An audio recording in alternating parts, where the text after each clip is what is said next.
wanted to share this with you. It is about a man that got saved under his own preaching. He was preaching a message and got saved in it. His name is Elias Keach.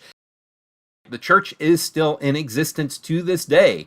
So it's the Pennockpack Baptist Church. It says it was founded in 1688 by Welsh and English Baptists led by Reverend Elias Keach, who sought the religious freedom of William Penn's colony. That's Pennsylvania, of course. At least that's what it's called today. At that time, it was called Penn's Forest. It was the first permanent Baptist church in PA and mother church of Baptist congregations in the Mid-Atlantic region. The nearby Pennockpack Creek was utilized for baptisms. The cemetery first recorded burial was in 1692. The existing 1805 church is built on the original 1707 meeting house foundation. So that's on the historical marker outside the church, but I'm actually going to tell you the story of Elias Keach and how he got saved and what happened there, because it's a very interesting story.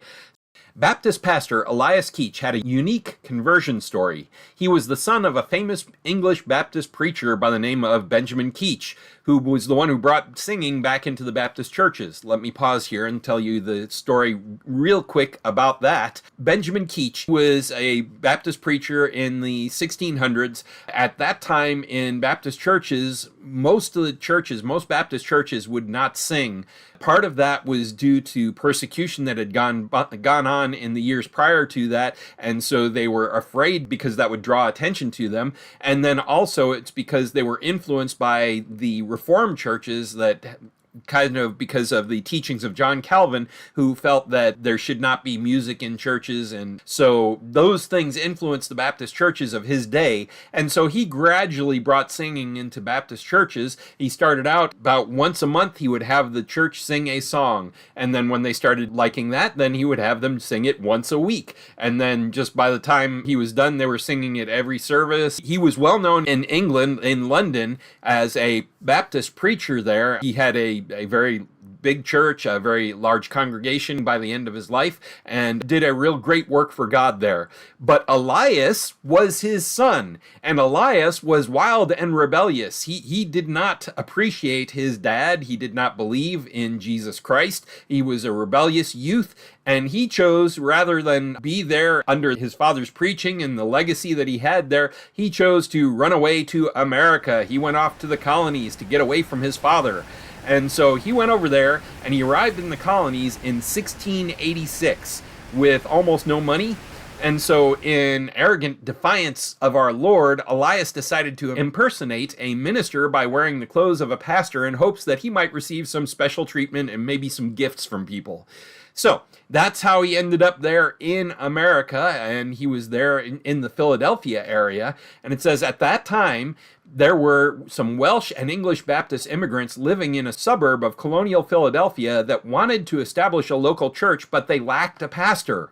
When they heard that the son of the well-known preacher, Benjamin Keach, was in town, they sought him out to preach for them. Thinking this was a good opportunity, he decided to preach one of his father's sermons just for the fun of it, and possibly a small profit.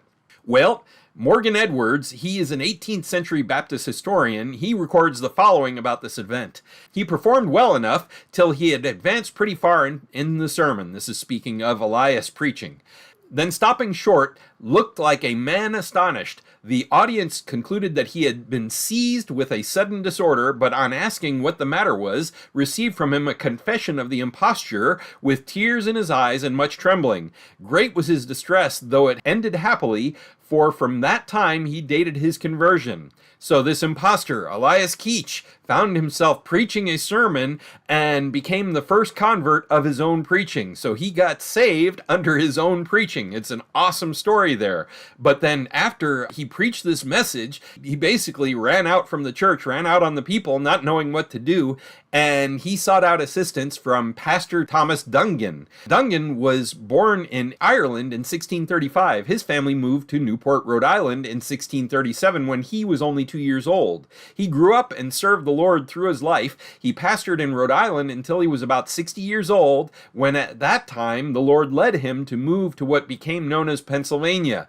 He was the first Baptist preacher in Pennsylvania and started the first Baptist church in the colony in Cold Springs in 1684 is when he established that church. That was Pastor Dungan. Now, if you remember, we read the historic marker on the Pennapack Church, and the Pennapack Church claims to be the oldest church in Pennsylvania. That's because the Pennapack Church still exists today. The church that was established by Pastor Dungan is no longer in existence, and so it's, even though it was established first, the Pennapack Church existed for a longer time, so that's why it's the oldest one, because it's still in existence today, whereas Dungan's church is not, which we'll talk about what happened to his church in a moment. So, when he was 60 years old, he established this church in Cold Springs, Pennsylvania.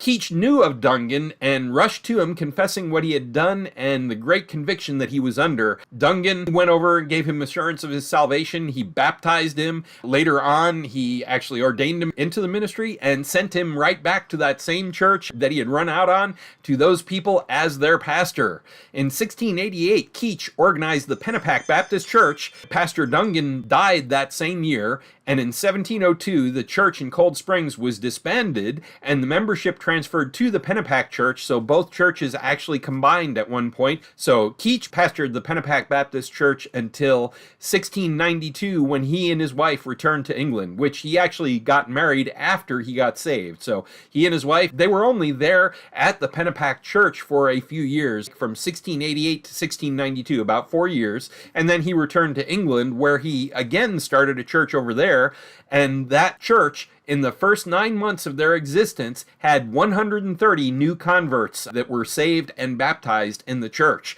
So quite a start to that church, quite a start to that ministry. It's said that they regularly had 1,500 in attendance. Keach died in 1701 at the age of 34. It's interesting to note, if you check your history, his father, Benjamin Keach, actually died after him. I think it was 1704 when he passed away. So Elias actually died before his father. So just an interesting note there. But the Pennapack Church, Baptist Church, is still in existence today.